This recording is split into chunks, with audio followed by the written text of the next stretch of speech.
જૂનાગઢ 9 ઓક્ટોબરે જૂનાગઢ પોલીસ દ્વારા અનેક ગુનાઓમાં સંડોવાયેલ 5 આરોપી સામે ગુજસીટોકનો ગુનો નોંધાયો. ગુજસીટોક આરોપીઓનું રિકન્સ્ટ્રક્શન કરવામાં આવ્યું. તમામના ઘરમાં સર્ચ ઓપરેશન હાથ ધરાયું. મળી આવેલ દસ્તાવેજો, બેંક એકાઉન્ટ ડિટેલ્સની ચકાસણી કરતી જૂનાગઢ પોલીસ તેની સાથેના ગુનાઓમાં કોણ સંડોવાયેલ છે તેમજ આર્થિક મદદ કરનાર અંગે પણ તપાસ થશે. આ સાથે જાહેર જનતાને અપીલ કે આવા શખ્સો દ્વારા કોઈ ધાક ધમકી અપાયેલ હોય કે કોઈ ગુનાહિત કૃત્ય આચરેલ હોય તો પોલીસને જાણ કરવામાં આવે. ગુજસીટોકના આરોપીઓના અતિક્રમણને પણ તોડી પાડવામાં આવેલ છે.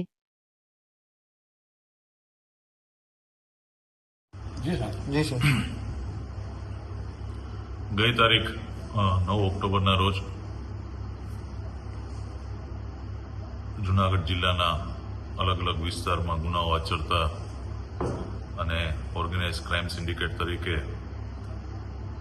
જુદા જુદા ગુનાઓ આચરતા 5 શખ્સો વિરુદ્ધ ગુજસીટોક હેઠળ ગુનો દાખલ કરવામાં આવેલ, જેની તપાસ ઇન્ચાર્જ ડીવાયએસપી જૂનાગઢ ગ્રામ્યનાઓ કરી રહેલ છે.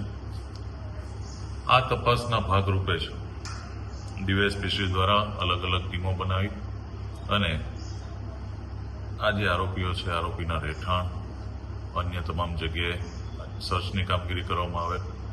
આ સર્ચ દરમિયાન ગુનાને લગતા સીધી કે આડકતરી રીતે એને સમર્થન આપતા દસ્તાવેજો એ જે કંઈ મળ્યા છે એ પંચનામું કરીને કબજે લેવામાં આવેલ છે. સાથે સાથે જે આ 5 વ્યક્તિઓ છે જે ગુજસીટોકના ગુનાના આરોપી છે, એમની સાથે એમના ગુનાહિત પ્રવૃત્તિઓમાં અન્ય કોણ સંકળાયેલા છે, કોણ એને આર્થિક સપોર્ટ કરે છે, આ તમામ વિગતોને આવરી લઈને અત્યારે તપાસ ચાલુ છે. આ તમામના આરોપીઓના બેંક એકાઉન્ટ, અન્ય ફાઇનાન્શિયલ ટ્રાન્ઝેક્શન, એમણે ધાકધમકી આપીને લોકોની જે મિલકતો પડાવેલી છે, તો એ બાબતમાં પણ પોલીસની તપાસ ચાલુ છે. ખાસ કરીને આ ગુનેગારો વિરુદ્ધ